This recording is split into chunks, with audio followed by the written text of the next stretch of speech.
ಇಲ್ಲ ಅದು ವಿರೋಧ ಅಲ್ಲ. ಯಾವಾಗಲೂ ಮುಂಚೆ 5% ಇತ್ತು, ಅದನ್ನ ಕೋವಿಡ್ ಆದಮೇಲೆ 10% ಮಾಡಿದ್ರು. ಅದನ್ನ ಈ ವರ್ಷ ನಾವು ಬಿಕಾಸ್ ಈ ಎಕ್ಸಾಮಿನೇಷನ್ ಅಲ್ಲಿ ವೆಬ್ ಕಾಸ್ಟಿಂಗ್ ಇದೆಲ್ಲ ಮಾಡಿದಾಗ ಸ್ವಲ್ಪ ಡೌನ್ಫಾಲ್ ಇರುತ್ತೆ ಅಂತ ನಮಗೆ ಎಕ್ಸ್ಪೆಕ್ಟೆಡ್ ಇತ್ತು. ಅದ್ರ ಜೊತೆಗೆ ಸೆಕೆಂಡ್ ಆ್ಯಂಡ್ ಥರ್ಡ್ ಎಕ್ಸಾಮ್ಸ್ ಎಲ್ಲ ಮಾಡೋದ್ರಿಂದ ಅವ್ರಿಗೆ ಗ್ರೇಸ್ ಮಾರ್ಕ್ಸ್ ಕೊಟ್ಟು ಕಾನ್ಫಿಡೆನ್ಸ್ ಕೊಟ್ಬಿಟ್ಟು ಅದು ಆದಮೇಲೆ ಮತ್ತೆ ಅವರಿಗೆ ಎಕ್ಸಾಮ್ನ ತಗೊಳ್ಳೋದಕ್ಕೆ ಅನುಕೂಲ ಆಗಬೇಕು ಅಂತ ಹೇಳಿ. ಸೊ ಅದಕ್ಕೆ ಮಾನ್ಯ ಮುಖ್ಯಮಂತ್ರಿಗಳು ಯಾವಾಗಲೂ ಏನಾದ್ರು ಇದೆಯಾ ಅಂತ ಹೇಳಿ ನಾವು ಅದನ್ನ ಸ್ಟ್ರಿಕ್ಟ್ ಆಗಿ ಈ ವರ್ಷ ಮಾತ್ರ ಅಂತೇಳಿ ಆರ್ಡರ್ ಮೆನ್ಷನ್ ಇಲ್ಲ 20% ಓನ್ಲಿ ಫಾರ್ ದಿಸ್ ಇಯರ್. ಮತ್ತೆ ನೆಕ್ಸ್ಟ್ ಇಯರ್ ಇಂದ ಅದು ಫಾಲ್ ಬ್ಯಾಕ್ ಆಗ್ತದೆ ಮೋಸ್ಟ್ಲಿ 10%ಗೆ ಇದ್ರೆ. ಮತ್ತೆ further we want to reduce it further also depending on ನಮ್ದು ಏನು ಪ್ರೋಗ್ರೆಸ್ ಆಗುತ್ತೆ ಅದ್ರ ಮೇಲೆ ಮಾಡೋದು ಅಂತ ಹೇಳಿ. ಇಲ್ಲ ಈ ವರ್ಷದಲ್ಲ, ಈ ವರ್ಷ ನೆಕ್ಸ್ಟ್ ಇಯರಿಗೆಲ್ಲ ಕೊಡಕ್ಕೆ ಹೋಗಬೇಡಿ, ಏನಿದೆ ಅದೇ ಜೆನ್ಯೂನಿಟಿ ಕಾಪಾಡಿ ಅಂತ ಹೇಳಿ. ಬಿಕಾಸ್ ನಮ್ದು ಫಾಲ್ ಆಗ್ತದೆ. ಬಿಕಾಸ್ ಯಾಕೆಂದ್ರೆ ಈ ವೆಬ್ ಕಾಸ್ಟಿಂಗ್ ಅಲ್ಲಿ ಸ್ವಲ್ಪ ಈ ರೂಲ್ಸ್ ಈ ಎಕ್ಸಾಮಿನೇಷನ್ ನಡವಳಿಕೆ ಏನಿದೆ ಅದನ್ನ ಒಂದು ಕಂಟ್ರೋಲ್ ಹತೋಟಿಗೆ ತರಬೇಕು ಅಂತ ಹೇಳಿ ಮಾಡಿರೋದಕ್ಕೋಸ್ಕರ ಗ್ರೀಸ್ ಮಾರ್ಕ್ಸ್ ಕೊಟ್ಟಿರೋದು. ಬಟ್ ಈ ವರ್ಷ ಮಾತ್ರ ನೆಕ್ಸ್ಟ್ ಇಯರಿಗೆ ಇರಲ್ಲ. ನೆಕ್ಸ್ಟ್ ಇಯರಿಗೆ ಅದನ್ನ ಹೇಳಿದ್ವಿ. ಹೌದು ಅದನ್ನ ಏನು ಅಂದ್ರೆ ಬಿಕಾಸ್ ಇವಾಗೆಲ್ಲ ವೆಬ್ ಕಾಸ್ಟಿಂಗ್ ಮಾಡಿ ಬಿಕಾಸ್ ವೇರಿಯೇಷನ್ಸ್ ಆಯ್ತಲ್ಲ. ಎಕ್ಸಾಮಿನೇಷನ್ ಅಲ್ಲಿ ಆ ಪವಿತ್ರತೆಯನ್ನು ಕಾಪಾಡಬೇಕು. ನಾನು ಜಾಸ್ತಿ ಅದು ಹೆಚ್ಚು ಚರ್ಚೆ ಮಾಡೋದಕ್ಕೆ ಹೋಗೋದಿಲ್ಲ. ಪ್ಲಸ್ ಮಕ್ಕಳಿಗೂ ಕೂಡ ಇವಾಗ ಏನು second and third board exam ಇರೋದ್ರಿಂದ ಕ್ಲಾಸಸ್ ಶುರು ಆದ್ಮೇಲೆ ಅಲ್ಲೂ ತಗೊಂಡು ಅವ್ರು ಮತ್ತೆ ಇಂಪ್ರೂವ್ ಮಾಡೋದಕ್ಕೂ ಅವಕಾಶ ಇರುತ್ತೆ. ಆ ಟೈಮಲ್ಲಿ ಮತ್ತೆ 20% ಕೊಡೋದಿಲ್ಲ, ಇರೋದಿಲ್ಲ ಮತ್ತೆ 20%.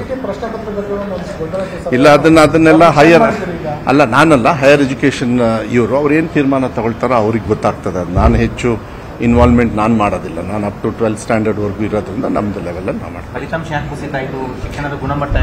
ಇಲ್ಲ ಶಿಕ್ಷಣ ಗುಣಮಟ್ಟ ನಾವೆಲ್ಲ ಚೆನ್ನಾಗಿ ಮಾಡ್ತೀವಿ, ಅದೆಲ್ಲ ಏನು ತೊಂದರೆ ಇಲ್ಲ.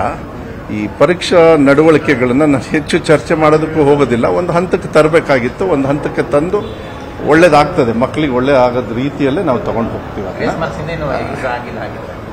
ಇಲ್ಲ ಕಾನ್ಫಿಡೆನ್ಸ್ ಬಿಲ್ಡಪ್ ಆಗ್ತದೆ, ಯೂಸ್ ಆಗಿಲ್ಲ ಅಂತ ಹೇಳಲ್ಲ. ಈಗ ಮಕ್ಕಳು ನಂಗಾರೆ ಫೇಲ್ ಮಾಡಿ ಅಂದ್ಬಿಟ್ರೇನೋ ಕಷ್ಟ ಆಗ್ತದೆ. ಬಟ್ ಅದು ಓನ್ಲಿ ಈ ವರ್ಷಕ್ಕೆ ಮಾತ್ರ. ಆಮೇಲೆ ಇವರೆಲ್ಲ 6ನೇ ಕ್ಲಾಸು 7ನೇ ಕ್ಲಾಸು ಕೋವಿಡ್ ಅಲ್ಲಿ 100% ಪಾಸ್ ಆದವರು, ಕ್ಲಾಸಸ್ ಹೋಗಿರೋದಿಲ್ಲ. ಇದೆಲ್ಲದೂ ಕೂಡ ಏನಾಗಿದೆ, ಎಲ್ಲದೂ ಸೇರಿ ಒಂದ್ಸತಿ ಬಂದಿರೋದ್ರಿಂದ ನಮಗೆ ಸ್ವಲ್ಪ ಈ ಕುಸಿತ ಕಂಡಿದ್ದು. ಮತ್ತೆ ಎಕ್ಸಾಮಿನೇಷನ್ ನಡವಳಿಕೆಯನ್ನು ಕೂಡ ನಾವು ನೋಡಿಕೊಂಡು ಅದನ್ನ ಹುಷಾರಾಗಿ ಇವಾಗ ಏನಾಗುತ್ತೆ ರೆಸ್ಪಾನ್ಸಿಬಿಲಿಟಿ, ಈಗ ಡಿಪಾರ್ಟ್ಮೆಂಟ್ ರೆಸ್ಪಾನ್ಸಿಬಿಲಿಟಿ ತಗೊಂಡು ಅದೇ ಹೇಳಿದ್ದು ಮಾನ್ಯ ಮುಖ್ಯಮಂತ್ರಿಗಳು, ಅಕೌಂಟಬಿಲಿಟಿ ಟೀಚರ್ಸು ಮತ್ತೆ ಡಿಪಾರ್ಟ್ಮೆಂಟ್ ಆಫೀಸರ್ಸು ಎಲ್ಲ ತಗೊಂಡ್ರೆ ಸ್ವಲ್ಪ ಇಂಪ್ರೂವ್ ಆಗುತ್ತೆ, ಅದನ್ನ ಮಾಡಿ ಅಂತ ಹೇಳಿ ಹೇಳಿದ್ದಾರೆ. ನಾವು 1 ವರ್ಷದೊಳಗೆ ಅದನ್ನ ಪ್ಲಾನ್ ಇಟ್ಕೊಂಡು ನಾವು ಮಾಡ್ತೀವಿ.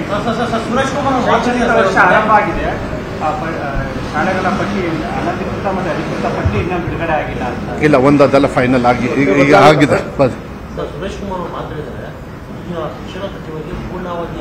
ರಾಜ್ಯದಲ್ಲಿ ಫುಲ್ ಟೈಮ್ ಶಿಕ್ಷಣ ಸಚಿವರಿಲ್ಲ.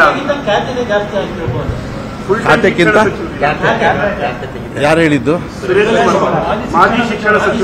ಮಾಜಿ ಶಿಕ್ಷಣ ಈಗ ಹಾಲಿ ನಾನು ತಾನೆ, ನಾನು ನಡ್ಕೊಂಡು ಹೋಗ್ತೀನಿ. ನನಗೆ ಗೊತ್ತಿದೆ ಹೆಂಗೆ ಇಲಾಖೆನ ನಡೆಸಬೇಕಂತ. ಮಾನ್ಯ ಮುಖ್ಯಮಂತ್ರಿಗಳು ನನಗೆ ಡೈರೆಕ್ಷನ್ಸ್ ಕೊಟ್ಟಿದ್ದು ಅದು ಮಾಡ್ಕೊಂಡು ಹೋಗಿ. ಫುಲ್ ಟೈಮ್ ಶಿಕ್ಷಣ ಸಚಿವರಿಲ್ಲ ಅಂತ ಹೇಳಿದ್ದಾರೆ ಸರ್. ಇಲ್ಲ ಅವ್ರಿಗೆ ನಾನು ಕಾಣಿಸ್ತಾ ಇಲ್ಲ ಅಷ್ಟೇ, ಯಾಕಂದ್ರೆ ವಿರೋಧ ಪಕ್ಷದಲ್ಲಿ ಅವ್ರು ಸರಿಯಾಗಿ ಕೂತ್ಕೊಂಡೇ ಇಲ್ಲ. ಫಸ್ಟಿಗೆ ಅವ್ರಿಗೆ ವಿರೋಧ ಪಕ್ಷದಲ್ಲಿ ಕೂತ್ಕೊಂಡು ಸರಿ ಕೆಲಸ ಮಾಡಕ್ಕೆ ಹೇಳಿ.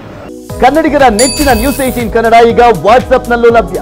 ಕರ್ನಾಟಕ ದೇಶ ವಿದೇಶಗಳ 360 ಡಿಗ್ರಿ ಸುದ್ದಿಯ ವಿವರಗಳನ್ನ ನಿಮ್ಮ ಕೈ ಬೆರಳುಗಳಲ್ಲೇ ಪಡಿಲಿಕ್ಕೆ ಈ QR ಕೋಡ್ ಅನ್ನ ಸ್ಕ್ಯಾನ್ ಮಾಡಿ, ನಮ್ಮ ಚಾನಲ್ ಫಾಲೋ ಮಾಡಿ, ನೋಟಿಫಿಕೇಶನ್ ಆನ್ ಮಾಡಿ.